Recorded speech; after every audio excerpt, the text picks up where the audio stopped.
Our next case will be case number 34. Case number 34, Susan Smith.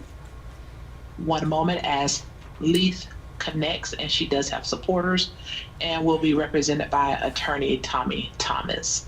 Thank you. One moment as all parties connect. Ms. Brown Hennerhan, I do have a statement that I need to read into the record, please. Yes, ma'am. Thank you. I have received this correspondence. It is addressed to the Honorable Chair Kimberly Frederick, dated November 20th, 2024.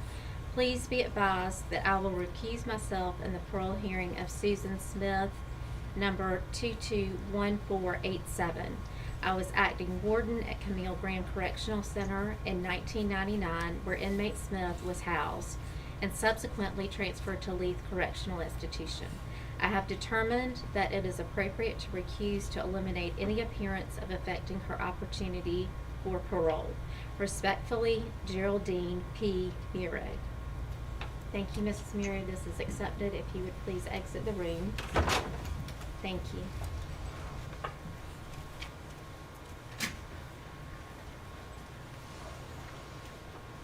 Mrs. Miro has recused herself of this case and has exited the room. Thank you.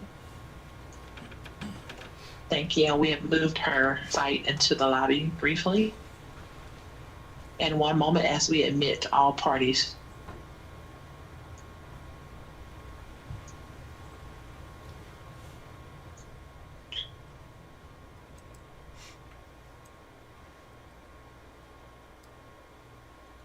There at Leith, ma'am, confirming you are Miss Susan Smith. Yes, ma'am. Thank you. And attorney Tommy Thomas, are you able to hear us? Yes, ma'am, I am. Thank you. And there at the support site, confirm you are here in support of Miss Susan Smith. They're asking, can you hear? Yes, we can hear. And you're here in support of Miss Smith? Yes, ma'am. Thank you all for joining. You are before the board. Please wait for the chairman to address you. Good morning, Ms. Smith. Good morning, Mr. Thomas, and good morning to the folks at Watkins. Thank you all for being here with us today. We hope everyone is doing well. Ms. Smith, I want you to know that we have received the packet of information that Mr. Thomas's office provided to us on your behalf, and we have reviewed that packet. So thank you for submitting that in advance of this hearing today. Mr. Thomas, are you going to begin, or is your client going to begin? Yes, ma'am, I'll be glad to begin. Yes, sir. Members of the board, good morning. This is Susan Smith's parole hearing. This has probably been one of the most difficult cases that I have had to put together for a parole presentation. Just lots of different factors to consider.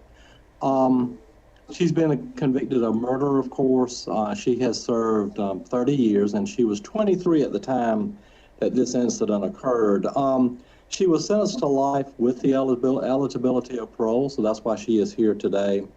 I'm not really going to speak much about the crime. There are some things that I want to cover, and that's not out of disrespect. We were very concerned about that. Today is Susan's parole hearing, and so today is going to be about Susan, and I want to make sure that the things that are important not only to her but to this hearing and this board are presented, and I want to thank you in advance for your time to listen to everything. This story is really a mental health story. Some of this stuff, I've known Susan for a couple of years, and we've been working on this case. One of the things when I first met her was, of course, trying to kind of figure out some rhyme or reason as to, how these things have happened, and was able to find and have someone come to see her on a routine basis for counseling, and also to try to help her, through the daily things with Department of Corrections.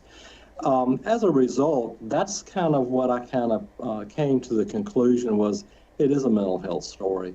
It's about the dangers of untreated mental health. It is about the lack of insight, the lack of diagnosis into mental health. And it's about stigmas, old stigmas. Of course, I'm 68 years old. I remember those. Hopefully they're not as bad today. Susan was hospitalized as a young teen for a short period of time for mental health treatment.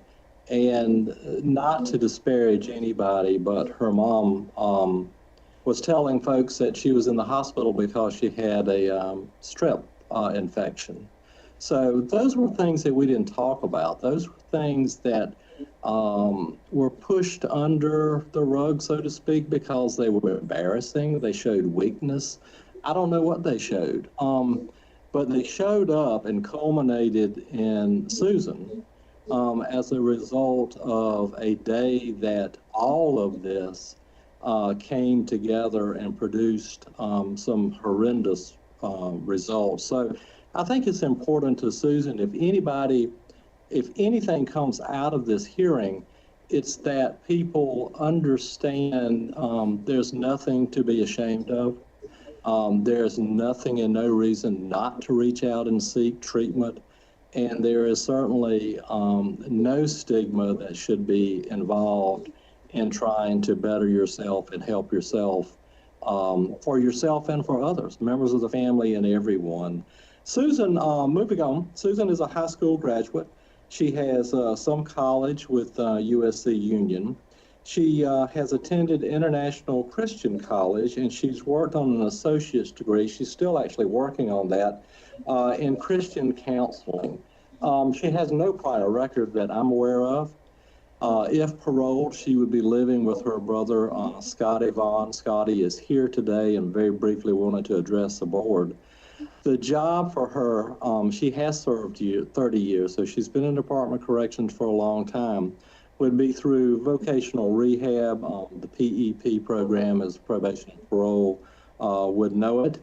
And we have made arrangements for aftercare with a licensed mental health professional. You have that information in the packet that's been provided to you.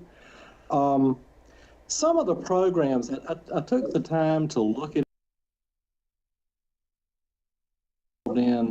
and I'm not going to speak about all of those because you have those in the packet. The ones that I think are important and relevant today is the self-harmers group. She has attempted to commit suicide on several different occasions within the Department of Corrections. 7 Habits, Beyond Abuse, Jumpstart, which she is a great fan of. She does not have a drug or alcohol addiction, thank goodness.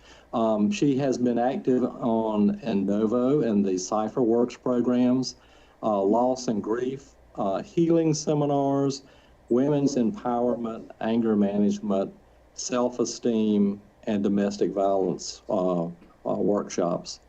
I normally, and I've presented a number of parole hearings, I first started with this thinking that it had to be different than normally what I would do as far as a presentation. And I came to the conclusion maybe this week, and it doesn't. I think it is, and I will stick with what I would normally do as far as the structure of my presentation. What I always begin with the board is contributing factors because I believe that's important. We need to know what was going on, why it was going on for the board to be able to make a informed decision about her parole expectations and her parole eligibility and what kind of candidate she is for parole. One of the things that has jumped out at me, and I saw this last night in the media, and I know that Susan wants to speak, and because she feels like it's important to get the truth out there, is this is not about the love for another man.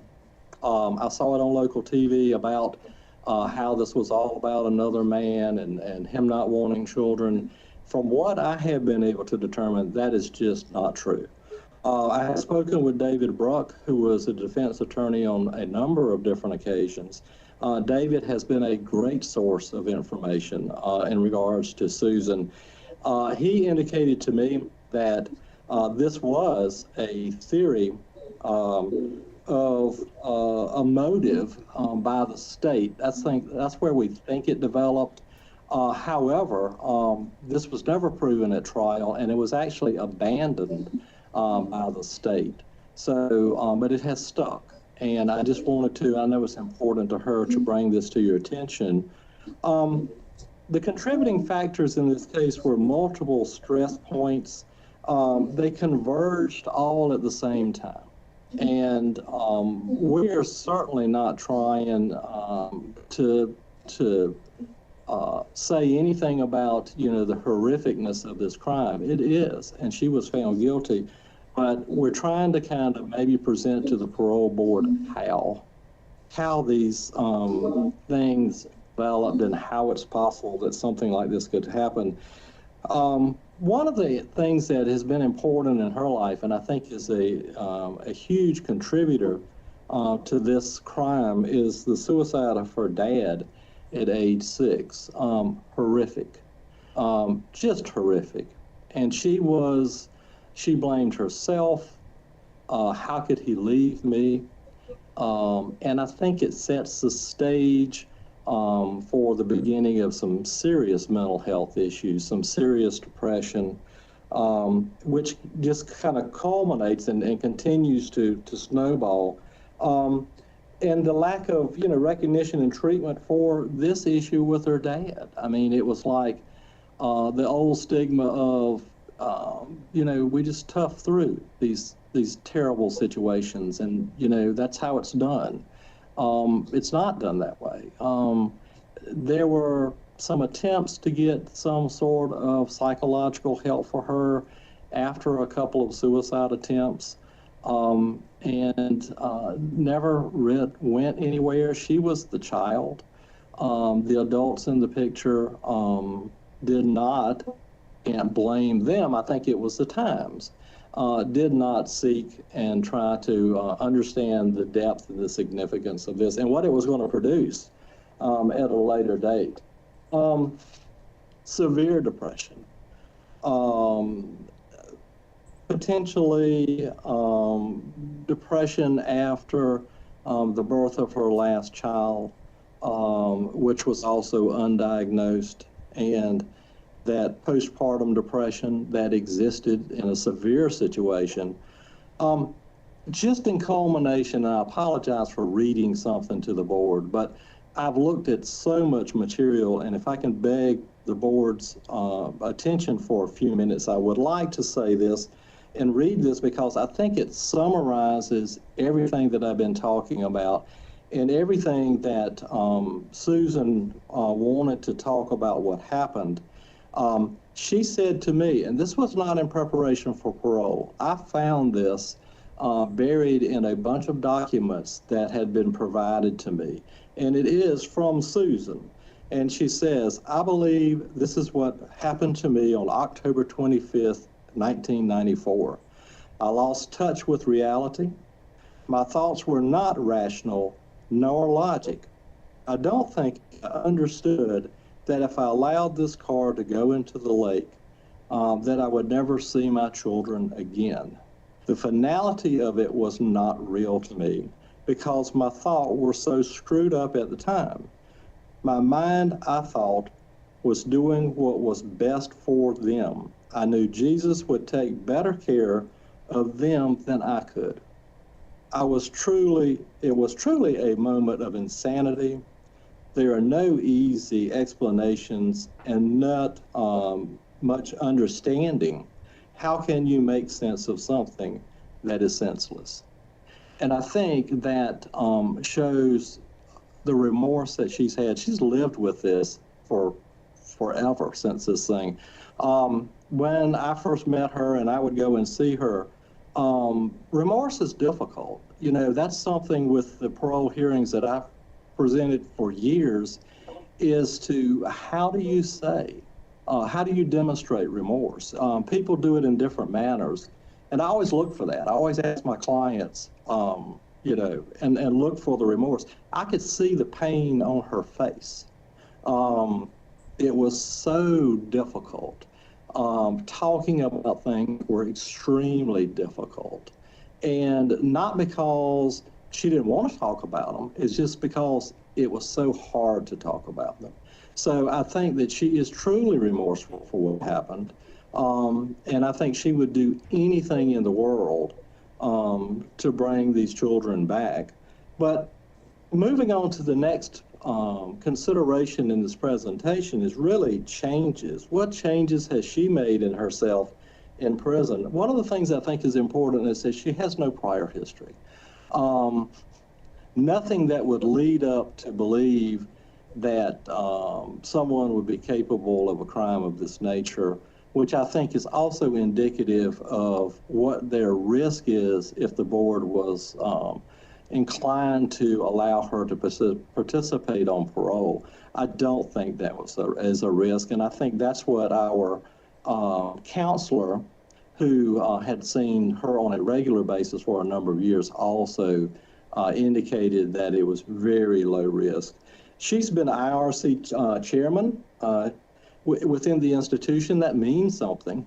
You're voted on by your peers, and it is an honor to be in that position.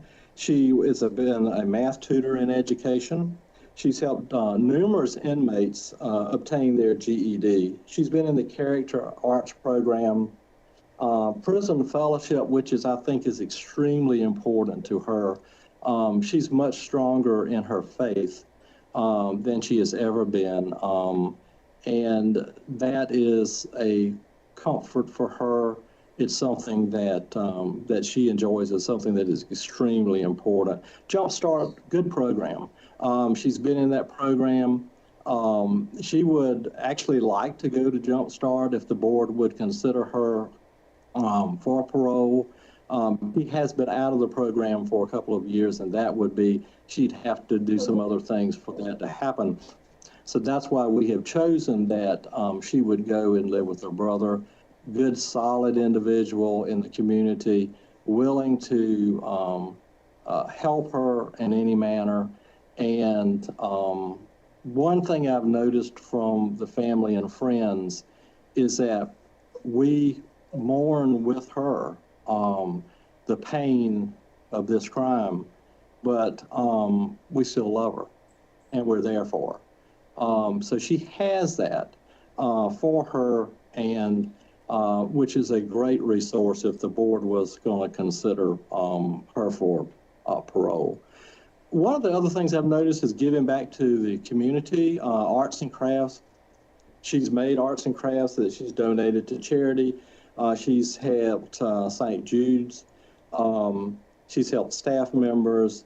She said that an insight into what's going on with her, stand on her own 2 feet, not to be influenced by others, live a better life, think before acting. And, you know, other people are affected by your decisions and your actions, and the importance of mental health. I think that comes back into what we're talking about. It's not an excuse, but it is certainly some indication or maybe explanation as to what was going on. The goals, and this is my final area for my presentation, is that I don't think she'll ever be able to forgive herself. That is something that she struggles with forever. I don't think that creates a danger to anyone, except potentially maybe a danger to her. Her medications, her mental health medications, have been balanced well by the Department of Corrections. I think she thinks as clear now as she ever has.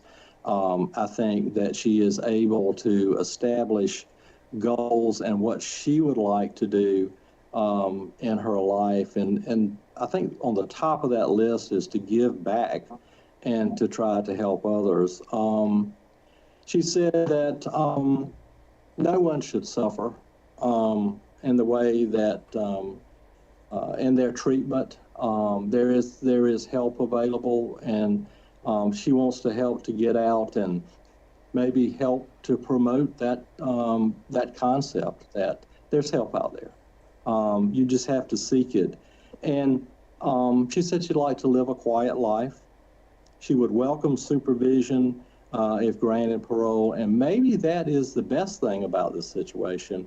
From that type of situation is that if she's granted parole, it is for life, and she will be supervised and she will be monitored by the Department of Probation and Parole Services for the rest of her life. She said that she would welcome that because that is another pillar of stability that is available for her that she can reach out to. And she said that that would be a vital and instrumental part of her life. She loves animals. She said that would like to find a job helping with dogs and cats. I often ask my clients, if you could choose and you could make these wishes come true, what would you like to do? You know, what is the job that you truly would enjoy? Often that's different than the job that we have. And I think that job for Susan is the care for animals and being involved in that area of help. In closing,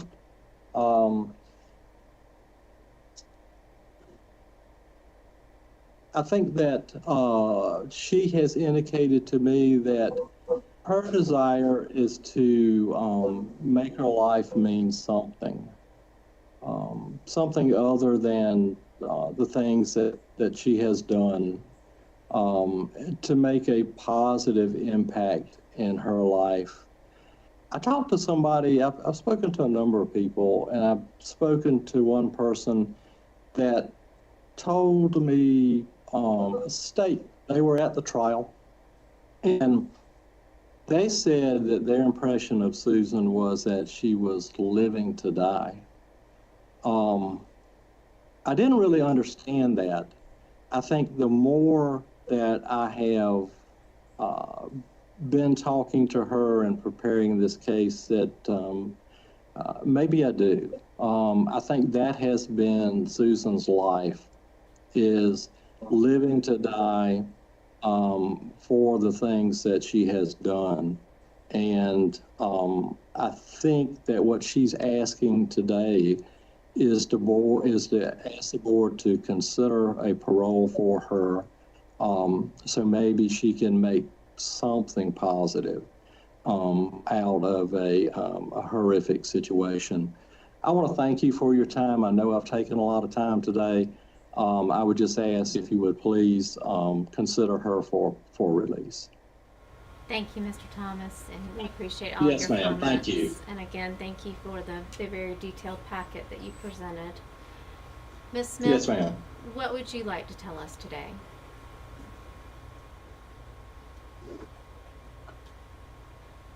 First of all, I want to say how very sorry I am.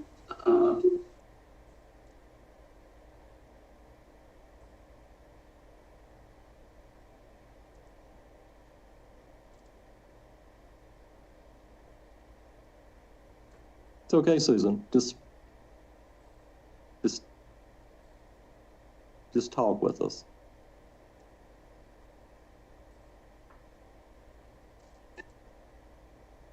I know that what I did was horrible.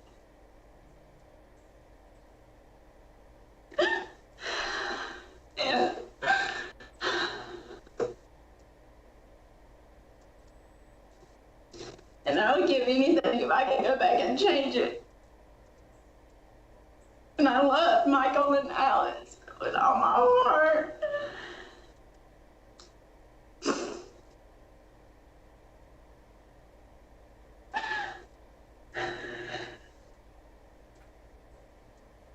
Smith, were you under the influence of drugs or alcohol the night that you murdered your children? No, ma'am, I was not. Your attorney talked about working with mental health. Is that helpful to you? Ma'am, Mr. Thomas, I hear you. Mr. Thomas talked about the fact that you were working with mental health, and my question is that helpful to you? Yes, ma'am. Is that something that you would be willing to continue with on the outside if you were granted parole? Yes, ma'am. Ms. Smith, your crime took a lot of resources from the law enforcement community. What, if anything, would you say to the folks who worked so hard to find your children if you had the opportunity to speak to them today? That I'm sorry that I put them through that. I really, really am. And I'm especially sorry to the drivers that I had to find them. I wish I could take that back. I really do. I didn't lie to get away with it. I really didn't. I was just scared. I didn't know how I could tell the people that loved them that they would never see them again. I didn't know how I could tell David he couldn't see his son again. And I'm sorry. I don't know. I know that's not enough. I know it's not, but I don't know. I know those just sound like words, but they come from my heart. They really do.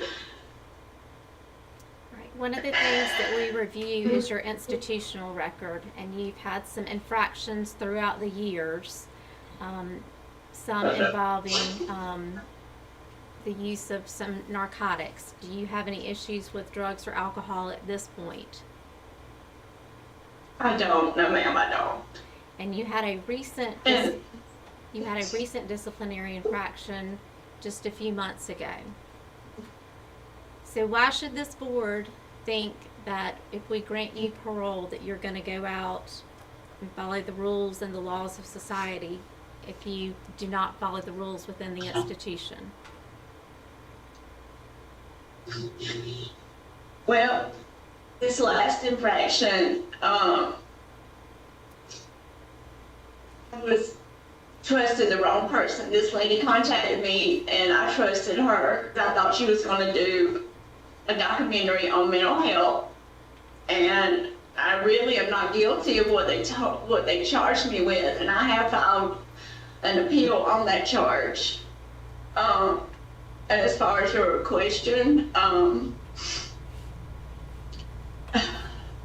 I've never been in trouble before, and the things that I have been found guilty of in here have been just stupidity. I know I made a lot of mistakes in here, and I have learned from them. And before this last infraction, it had been 10 years. Because I grew up and I knew that I needed to stop making dumb decisions, and I did. I knew it was time to grow up and do the right thing. I just made a lot of dumb choices and mistakes in here. So I know I've learned from those mistakes. What do you feel is the most And I'm not important gonna do thing that that. you've learned while you've been incarcerated? Ma'am, What do you think is the most important thing that you have learned while you have been incarcerated?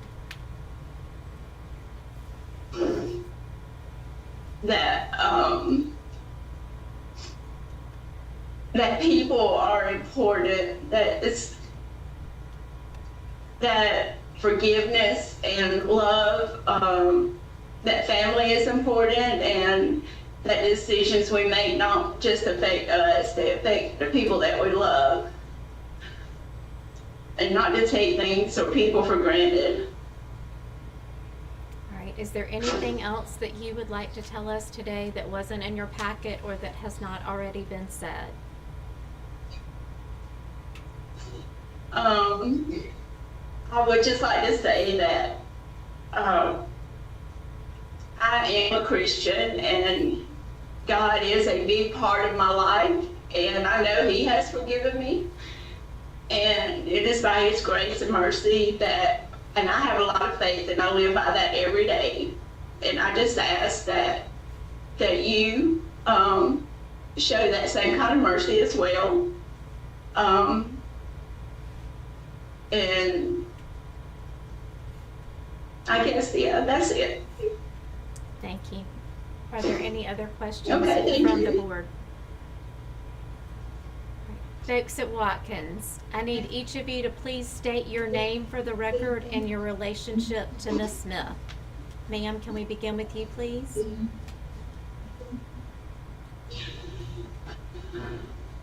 Ma'am, state your name and your relationship. What? Ma'am, state your name and your relationship.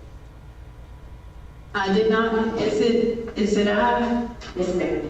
I'm Ann Curry, and I'm a long-term friend and supporter of Susan. Thank you, Ms. Curry. And sir, your name, please? And the, State your name, sir, and your relationship. State your name and your relationship. okay, I'm the Reverend Tom Curry. I've known Susan briefly when she was a teenager, when I was called in for one session each, counseling about two different matters, once by her teacher and once by Susan. And I testified at her trial, in the sentencing phase, and I have kept up with her by writing her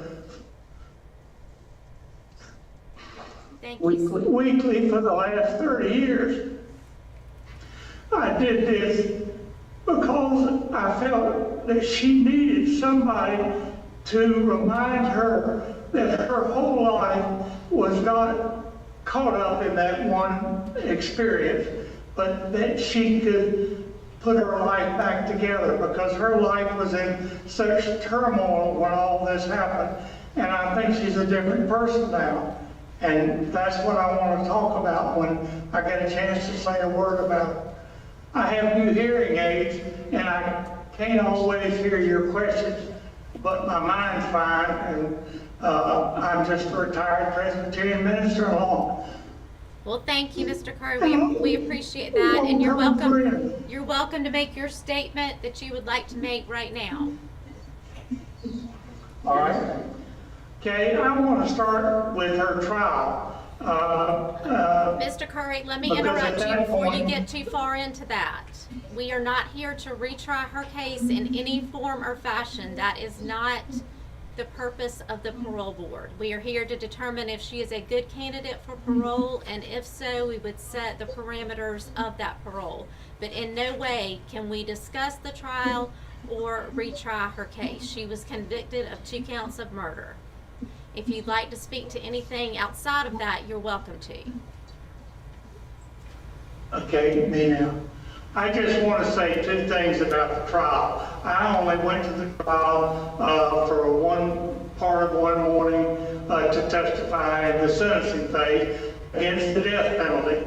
And the 2 things that I picked up from the trial itself was, one, a prison guard who came, a female, who said that she had not seen a criminal as remorseful as Susan was, and that she felt her remorse for what she had done was genuine. And the second thing was, one of the jurors, the prosecuting attorney, was pushing hard for the death penalty, and the jury voted not, and they voted life, as y'all have already mentioned.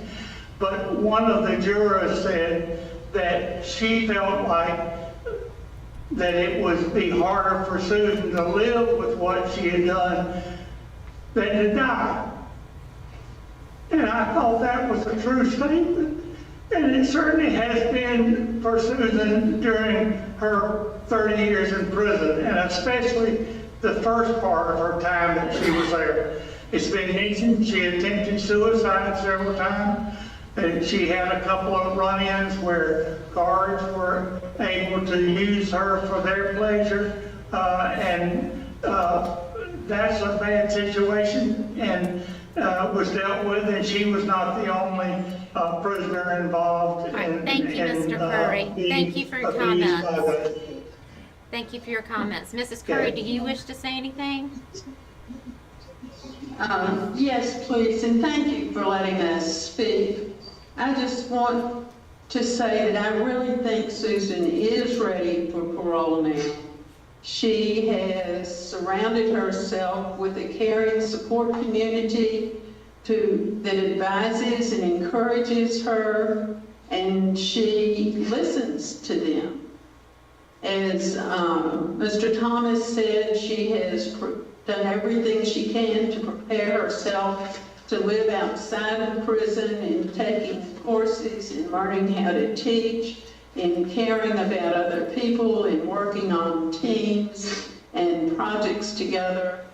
And thirdly, as both of them have said, she is not the young woman who went into prison 30 years ago. She is much stronger. She has grieved, is still grieving, will always grieve. But she's learned from it. And she has experienced paralyzing remorse and survived.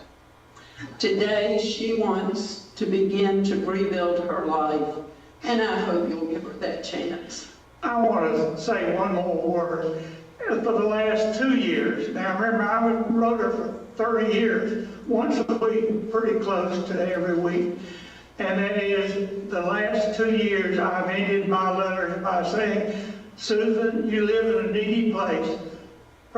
Share God's love with those around you and with your other contacts, but always live in hope for your own future. There is a time when you will live on your own again past prison, and that's what I hope y'all will give her the chance to do at this time. She is a very different person from what she was 30 years ago. And I've probably been in contact with her talking about spiritual things, but also just trying to enlarge her life by telling her about what's going on in the world around her and in the Curry family. She's the same age as one of my children. All right, thank you, Mr. Curry. We appreciate all of your comments, sir. We appreciate all of your comments and all of the information. Mr. Thomas, anything in closing, sir? No, ma'am. Nothing further than I really would ask the board to take the time to consider Susan's request for parole. I do believe that if we look at insight into things that we've done, and as far as things that we need to do to get out of the Department of Corrections and to try to make our life worthwhile or mean something, I think Susan is at that point, and hope you would consider our presentation. Thank you, Mr. Thomas. Thank you, Ms. Smith, and thank you, Yes, Mr. and ma'am. Mrs. Curry. We certainly appreciate all of you joining us today. If you all will please exit the rooms, we will have an answer for you later today. Thank you for joining us. Thank you. One moment as the room clears.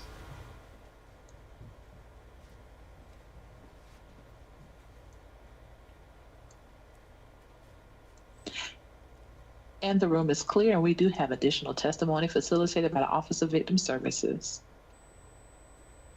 Please wait as all victims join from central office.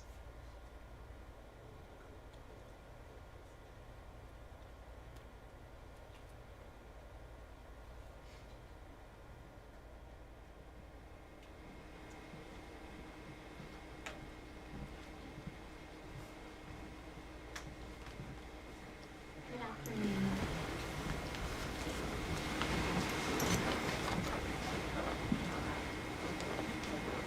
You all come on in. Thank you.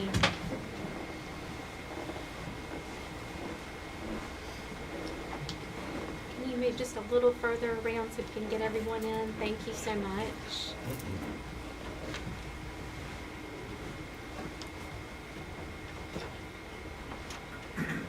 Thank you. Good afternoon. You all are here for the parole consideration case of Susan Smith, is that correct? Yes. We are so very, very sorry for the circumstances that brought you all to be a part of this hearing today, but we cannot tell you how much we appreciate you joining us and being here with us today. Thank you so much. Before we begin, I do need each of you to please state your name for the record and your interest in this case. Sir, can we begin with you, please? Stand up. You don't have to stand up. You do whatever's comfortable for you. I'm David Smith. I'm the father of Michael and Alex. Thank you, Mr. Smith. I'm Tiffany Smith. I am David Smith's wife. Thank you. I'm Rebecca Smith French. I'm the aunt of Michael and Alex. I'm Savannah Smith, and I am David's daughter, Michael and Alex's sister. Austin Hughes. I'm a friend of the victim family. I'm Tommy Pope. I was the solicitor in the original trial. I'm Kevin Brackett. I'm the 16th Circuit Solicitor currently and was a prosecutor on the original case. Laura Hudson with the Crime Victims Counsel. Mark Reynolds. I'm with the victim's family. Billy Bailey, personal friend. Kathy Bailey, personal friend. Jeff Bailey, Sheriff, Union County. Scott Cofer, Sheriff's Office, Union County. Michael Cogdill, documentarian. Rita Swan, aunt to Michael and Alex. Doug Smith, Dave's uncle. Thank you all, and again, we are so very, very sorry for the circumstances, but thank you for being here with us today. We do have the facts of the events, and we've heard from Ms. Smith. Now we want to hear from you all, whether you were for or against parole, and if anyone would like to make a statement, you are certainly welcome to do so. Mr. Smith, would you like to begin, or would you like to conclude at the end? It's completely up to you. Conclude at the end, please. Okay. Who would like to speak first? I'll speak first, please, ma'am. Thank you. Yes, sir. So I'm Tommy Pope. I was the 16th Circuit Solicitor, and this was a death penalty case. And the reason it was a death penalty case, you know, the solicitor has that discretion, but the reason it was a death penalty case, you know the facts and circumstances, and I just felt strongly that had the black man with the toboggan committed the crime, people would expect a death penalty. If David Smith had committed the crime, people would expected the death penalty. And I thought it was very important that the betrayal that Susan Smith showed, that she be treated the same. We knew it was going to be difficult. We knew there was a likelihood of not achieving the death penalty. But I think it's important to note the jury at the time actually asked, what did life mean? And you may be aware, but in that time, life did not mean life. Life became life in '96. We tried the case in '95. So the jury was asked, and the judge was required to instruct the jury that you take life and death in its plain and usual meaning. Carrying that forward, the jury showed her mercy. The jury gave her a life sentence. But one of the jurors, or more of the jurors, after the fact, and speaking to the media, said that they believed the life sentence was the greater punishment because they believed that Susan should have to reflect on what she did to Michael and Alex, that she should have to spend the rest of her life thinking about what she'd done. The two fallacies in that logic that the jury could not have known are, number one, obviously we're here today, so life did not mean life.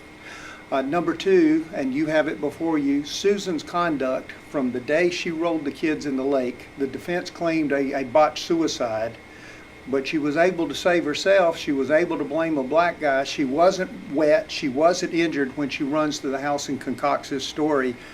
Susan has always focused on Susan. I will believe to the end of my time that Susan made a horrible, horrible choice to choose a man over her family.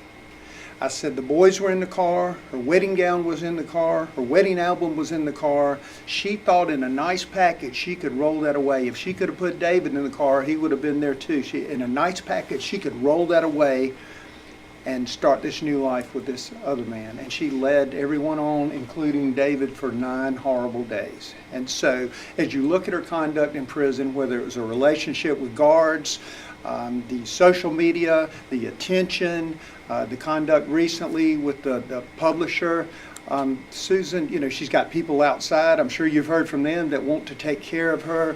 Susan has always focused on what's best for Susan. And so the evidence that you have before you, I think, tells clearly that she has not focused on Michael and Alex. She only has and continues to focus on herself. And so on behalf of this family, on behalf of justice and the justice for this case, it's not about her behavior or what she would do when getting out, but I know one of your criteria is the nature of the crime and whether the punishment is there.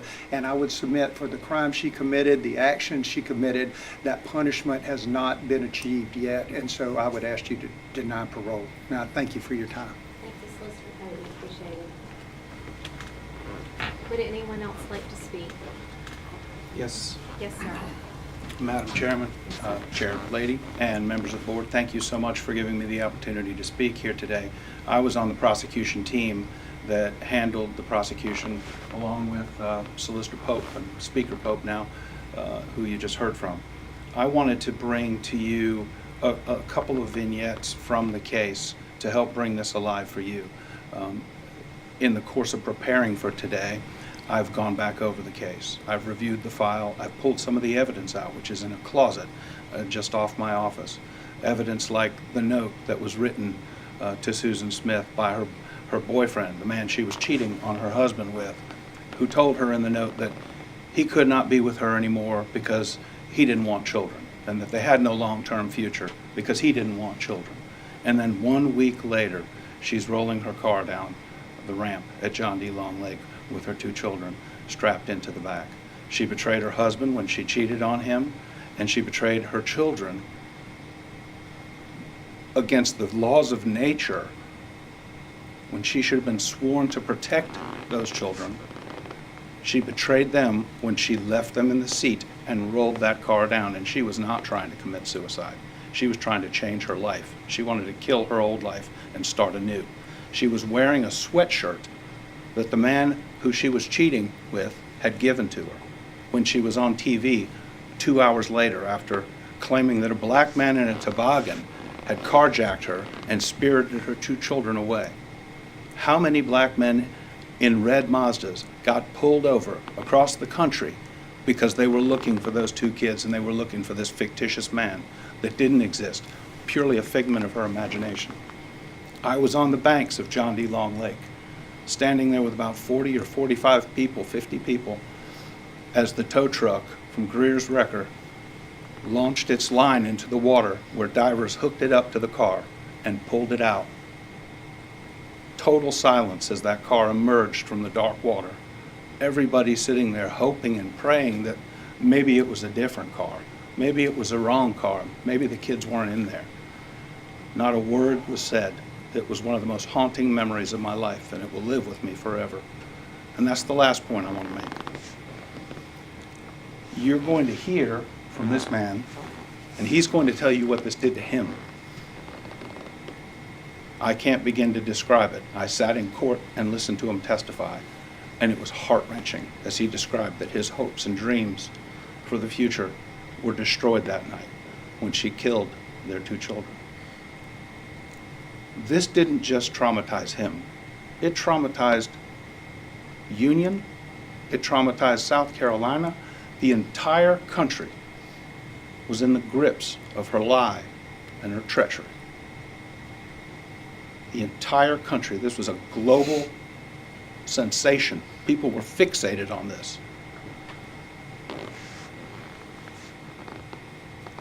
They're not the only victims. And on behalf of the community that I represent now, I don't believe she should ever be released from jail until the last person alive who remembers Michael and Alex is dead. And that will not be in her lifetime. She should never be released, and she should not be released now. His hopes and dreams were dashed. I hope you dash hers today and every 2 years hereafter. Thank you, Solicitor. Does anyone else wish to speak?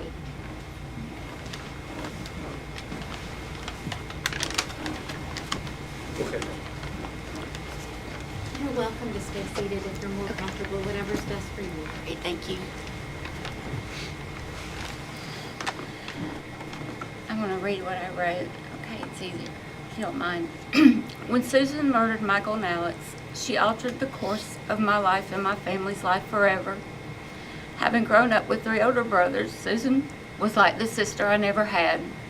I was a teenage mom of just 16, so I looked up to her and even admired her. I thought she was the best mother to the boys, and I strived to be just like her. I would even leave my own daughter with her while I attended night school. Susan betrayed us and took the lives of those boys and then lied about it. For days, when she did this, she destroyed a trust in me that I've never regained. And as a result, I do not develop close relationships with others easily, in particular females. Anxiety and depression have plagued my life for years. I push it away during spring and summer as best possible, but it always creeps back up around Alex's birthday when it rolls around in August, because I know Michael's won't be far behind in October, and then the anniversary of their death on the 25th.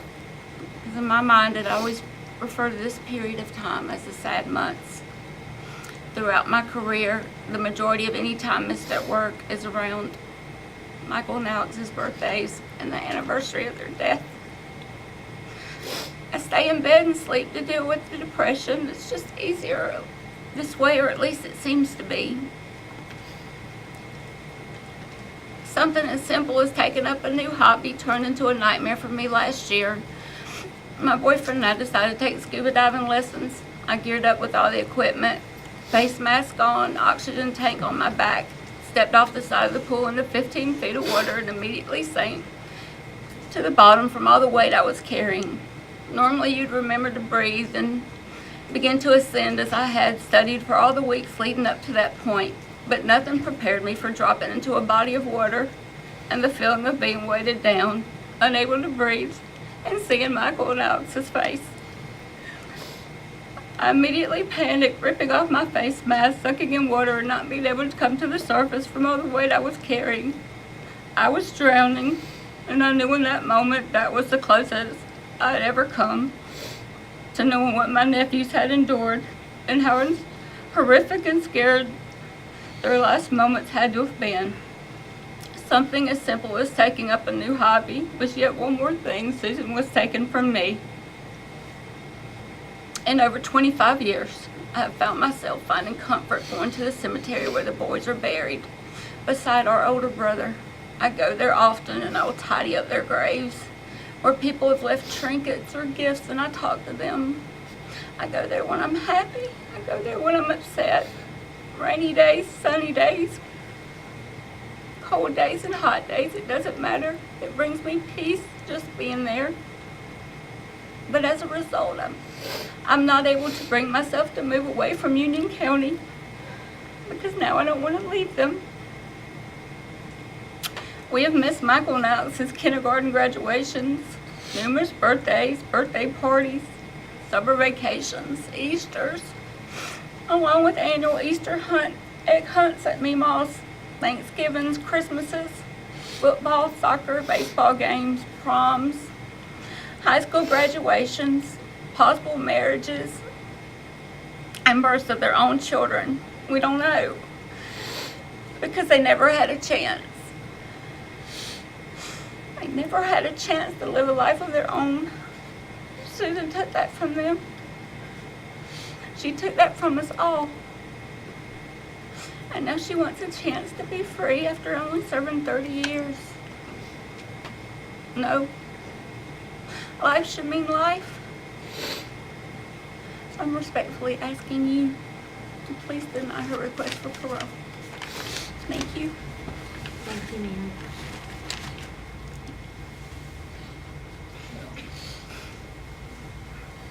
I apologize if I get a little bit emotional. I drove down from Detroit on Monday night, which was Halloween before of that week. And a young man, middle-aged man then, I'm an old man now, but the boys never got to. As Becky said, they missed a lot. They missed their life. Today they would be in their 30s. David would probably be a granddad. The boys were still here. I took my sister out to the lake yesterday, and it's a beautiful drive out there.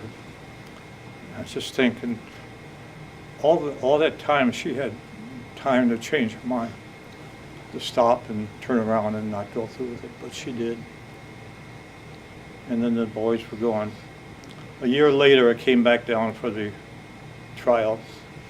Tommy Pope did a good job. They proved that she was guilty.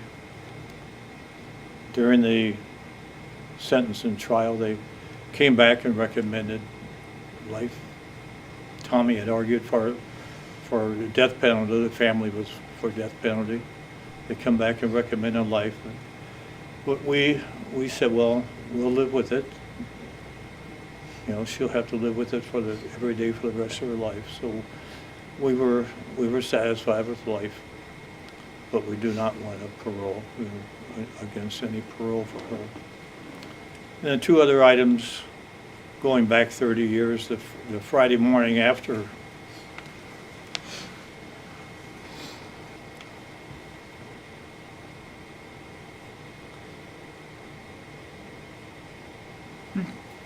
apologize.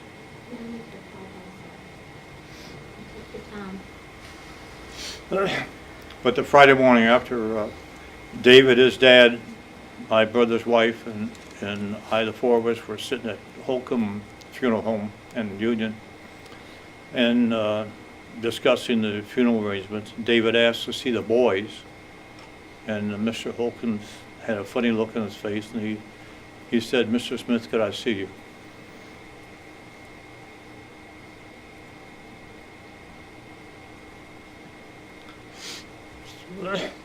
So we went out, and he said, "You know, your nephew can't see the boys." And he told me why. He said, "You know, the boys were in the water for 9 days."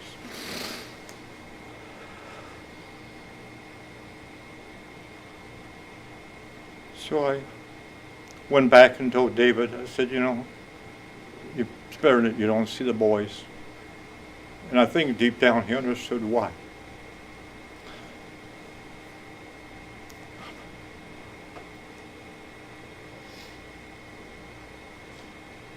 The next day, Saturday, three of us, David, his dad, and I went out to the Bougainville United Methodist Church Cemetery and to look where the boys are going to be buried.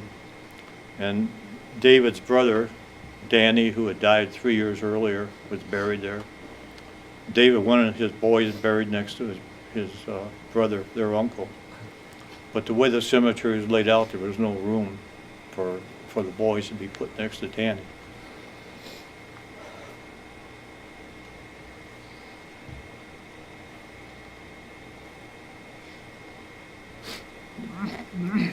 So I found the cemetery custodian and asked him if it were possible to move Danny. And he said, "Well, yes, if that's what the family wants, we can move Danny." So I went back and saw my brother. Said, "You know, David wants the boys to be next to their uncle. Would you have a problem if we moved Danny?"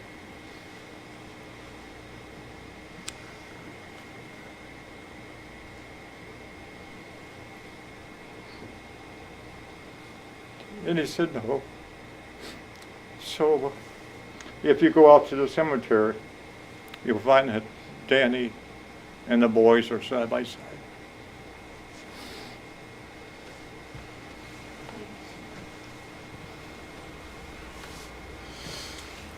Does anyone else wish to speak? Yes, I'll go, please. Yes, ma'am. So as David's wife, I have stood by him for the last 30 years and watched his pain, his suffering, his dark days that you cannot imagine. It's been hard as a loving wife to stand back and watch him suffer the pain that he has gone through. To not want to get out of bed some days. To not be able to get out of bed.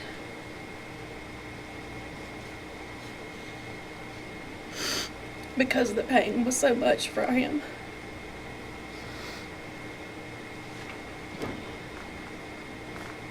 And for 30 years, we have thought this day would never come. But yet here we are.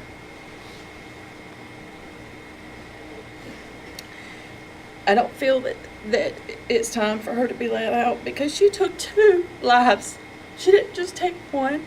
She took 2 precious little boys that we haven't been able to watch grow up. And as Becky stated earlier, all the things that we've missed out on because of them not being here, all the things they missed out on growing up in and doing.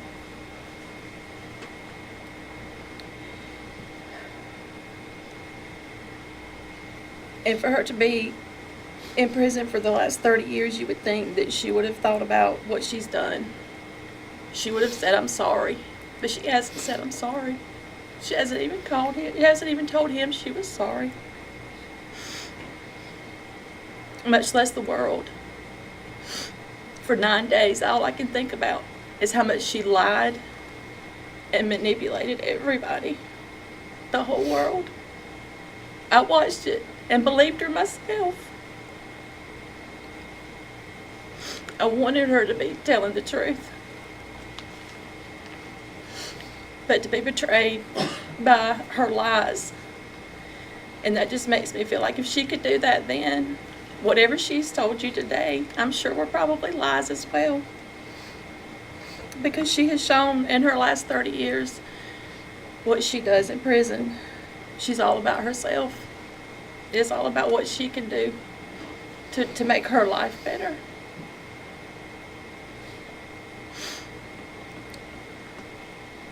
Michael and Alice didn't get a chance at life. They were forced the death penalty. She took that from them.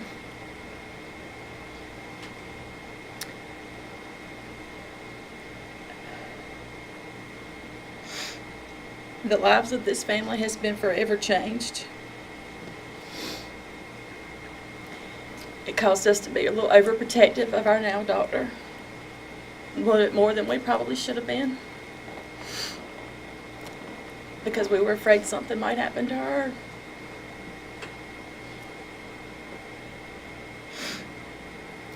It's changed the way we look at life. It's changed the way that we look at everybody. Who can I trust? For a long time, I didn't trust a lot of people.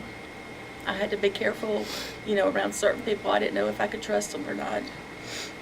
All because of her lies.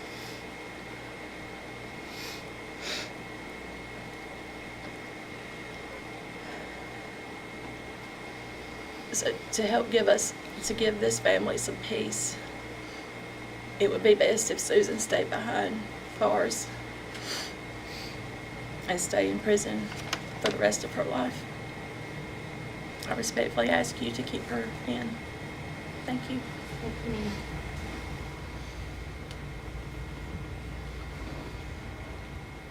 Does anyone else wish to speak for Mr. Smith? Sheriff, anyone? Yes, ma'am. Forgive me.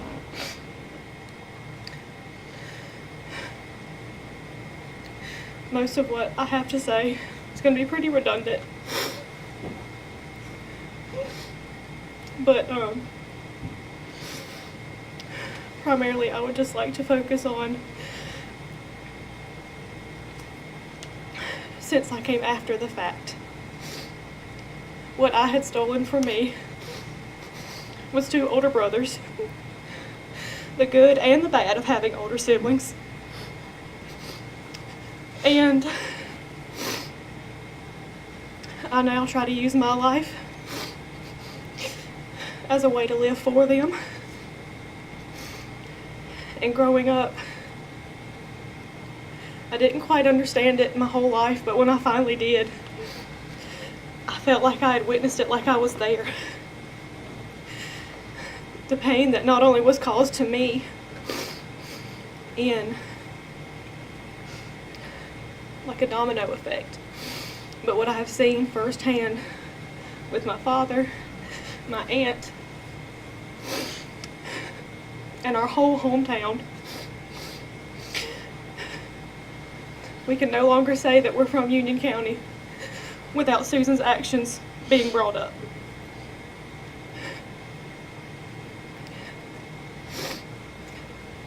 And just for the sake of all of us and our whole community, I ask that you deny her request.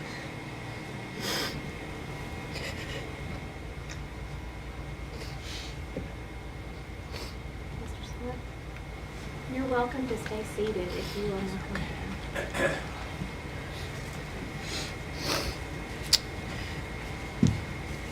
Madam Chairman, members of the committee.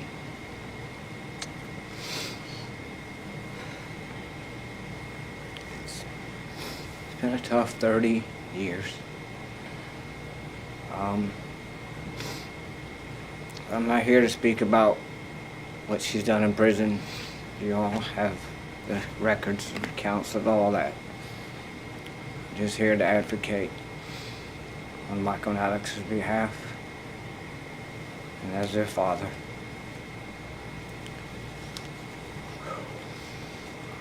You know, God gives us free choice. And she made free choice that night to end her life. This wasn't a tragic mistake. It wasn't something that she didn't mean to do. She purposely meant to end her life. I never have felt any remorse from her for it. She's never expressed any to me. I never seen it on paper.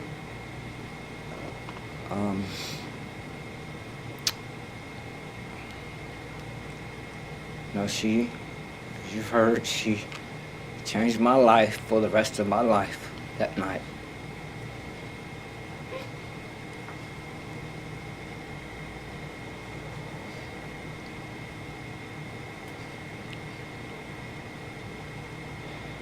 Some for the better, some for the worse, but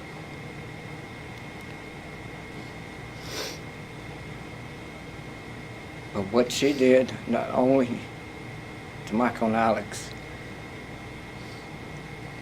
she came pretty close to causing me to end my life because of the grief that she brought upon me. But thankfully she didn't. I understand back in 95 that through the state's law, life in prison meant 30 years to life. And now that's different, but at that time, that's what counts. I understand that.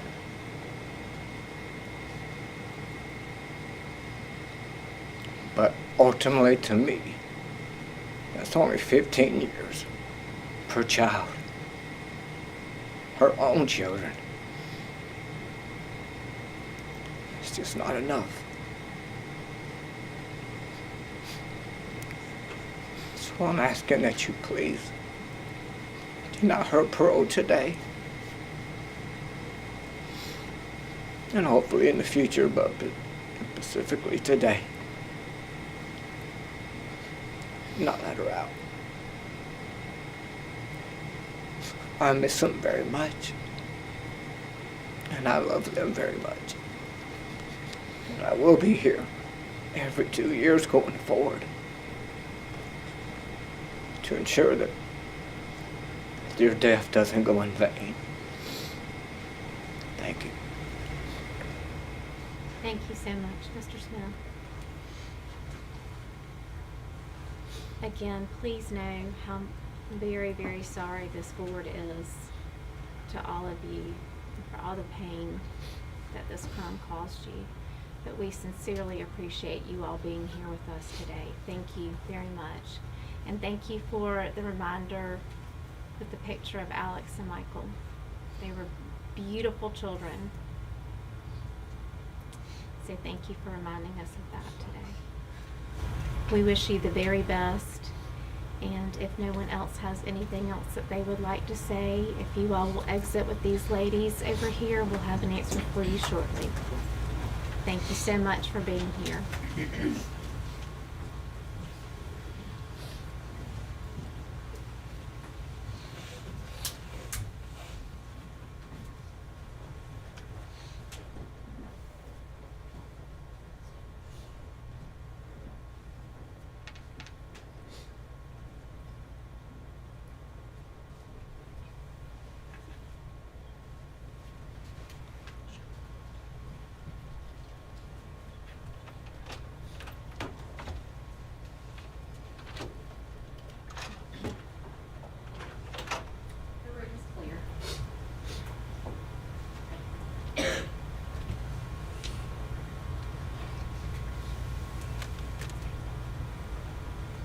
As a reminder, Mrs. Mira did recuse herself.